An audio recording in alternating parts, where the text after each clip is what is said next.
Hello मित्रों, नमस्कार। आज आप लोगों के बीच में आकर के मैं कुछ आप लोगों को अच्छी बातें बताना चाहता हूँ।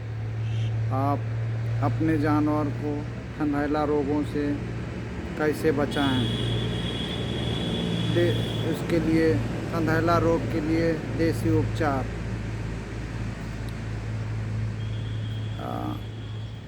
आप लोग जानते हैं कि गायों में या भैंसों में ब्याने के बाद एक बहुत जटिल समस्या आती है जो थनैला रोग हो जाता है और थन में सूजन आ जाता है, लाल हो जाते हैं, दूध कम हो जाता है, पक जाता है और छाती भी खराब हो जाती है। तो इसलिए आप लोगों को इसके उपचार के बारे में मैं बताना चाहता हूँ। और बताने के पहले आप लोग सभी मित्रों से मेरा अनुरोध है कि आप मेरे चैनल को लाइक, सब्सक्राइब एवं शेयर ज़रूर करें, ताकि मैं अपने चैनल के माध्यम से आप लोगों तक अच्छी बातें व ज्ञानवर्धक बता सकूं। जानवरों को अपने कैसे सुरक्षित रखें थनैला रोग से। तो पहली बार जब आप लोग ब्याने को जानवर होता है तो अपने घारी या जहाँ भी बांधते हैं नाद पे, उस समय विशेष ध्यान देना चाहिए, क्योंकि उस समय जब नाद और बांधने के जगह पे गंदगी रहती है तो उसी गंदगी से जानवरों में तमाम प्रकार की बीमारियां आ जाती हैं। और मेन उसमें थनैला का जो प्रकोप होता है वो उसी समय होता है, ब्याने के समय। जब आपका जानवर ब्याने को होता है तो आप लोग उस पर ध्यान नहीं दे पाते हैं और थनैला रोग हो जाता है। फिर उसके बाद गांव से या कहीं भी कोई ट्रीटमेंट करता है तो उसको बुला करके आप लोग पहली गलती फिर कर बैठते हैं। जब वो आता है तो आपके जानवर में सुई इंजेक्शन लगा देता है और इंजेक्शन का घातक परिणाम मिलता है।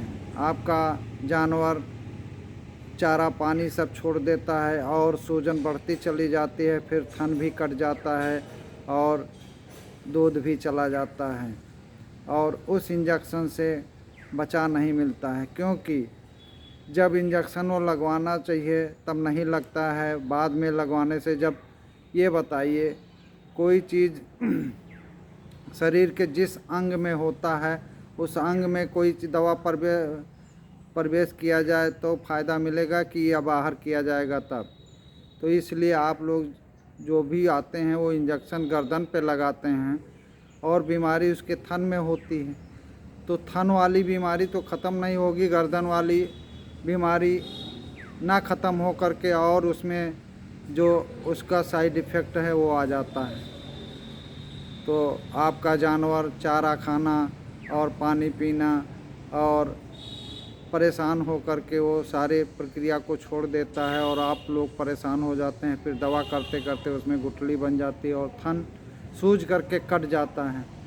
तो पहली बात, अपने स्थान का जहाँ पर बांधते हैं उसकी साफ सफाई करनी चाहिए और कीटनाशक दवा छिड़कनी चाहिए कि ताकि मक्खी मच्छरों से भी उसका बचाव हो सके।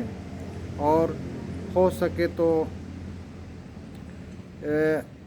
थन को फिटकरी पानी से धुलाई करना चाहिए। अगर शुरुआत में ही लाल दिख रहा है और लाली लिए हुए, सिंदूरी कलर में लाली लिए हुए सूजन आ रहा है या कभी कभी दूध में लाल के छींटे आ जाते हैं, तो आप लोग उस समय ध्यान नहीं देते हैं और उल्टा सीधा दवा करते करते उस थन को भी ख़राब कर लेते हैं।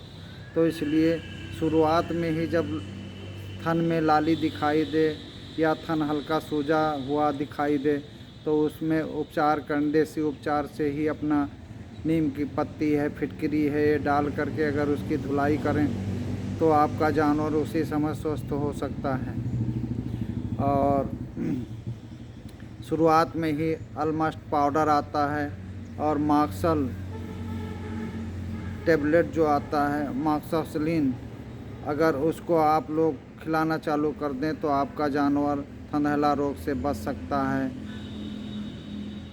और थनैला हो जाने के बाद जब सूजन आ जाती है, वो विकराल रूप ले लेता है, तब आप लोग इंजेक्शन लगवाते हैं। तो इंजेक्शन का कोई फ़ायदा नहीं होता है, क्योंकि इंजेक्शन गर्दन पे लगाते हैं और गर्दन पे लगाने से थन की बीमारी नहीं जाती है, क्योंकि थन और गर्दन का रूट अलग होता है।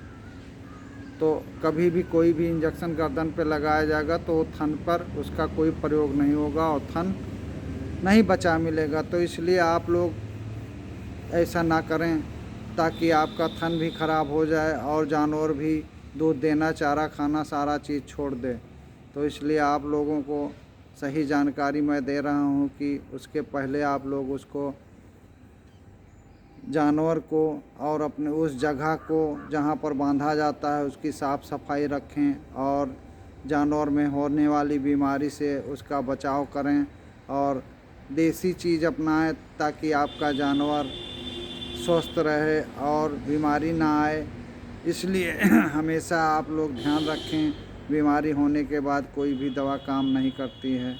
इसलिए पहले से ही अगर उसका देखभाल करें, सफाई करें और उसको सुरक्षित रखें, तो आपका जानवर स्वस्थ रहेगा। और इस बीमारी से बचने के लिए आप लोग हमेशा उपचार करें, ताकि आपका जानवर स्वस्थ रहे और बीमारी आने ही ना पाए। देखते देखते अगर बीमारी आ भी जाती है तो आप लोग तुरंत संपर्क करें, अच्छे डॉक्टर से संपर्क करें, ताकि आपका जानवर स्वस्थ रहे और थनैला रोग भी ना होने पाए। तमाम इस प्रकार की बीमारियां गंदगी से आती हैं, जो आप लोग ध्यान नहीं दे पाते हैं और बाद में आपका जानवर ख़राब हो जाता है और दूध देना भी बंद कर देता है। 40-50 हज़ार 60 हज़ार की जानवर आप ख़रीद के लाते हैं और उस पे पानी फिर जाता है, आपका 40-50 हज़ार चला जाता है। तो इसलिए मैं आप लोगों को बता रहा हूँ कि आप अपने से सजग रहें और कभी भी बीमारी का रूप देखें, हल्का लाली हो, सिंदूरी कलर में थन हो, सूजन हो और दूध दोहने के बाद दोहन पे ही जानवर छटक जाए, दूध ना दे तो उस पर आप समझ लीजिए कि कोई बीमारी आ रही है, या उस बीमारी से उसको बचाव का उपचार करें, अन्यथा आपका जानवर बेकार होता चला जाएगा और छिमी भी कट जाती है, लास्ट में छिमी भी नहीं बचता है, तो आप लोग उसका उपचार करते हैं। इसलिए शुरुआत में ही ध्यान देना चाहिए, अपने जानवर को स्वस्थ रखें और अच्छा रखें, यही मेरा सुझाव है। धन्यवाद।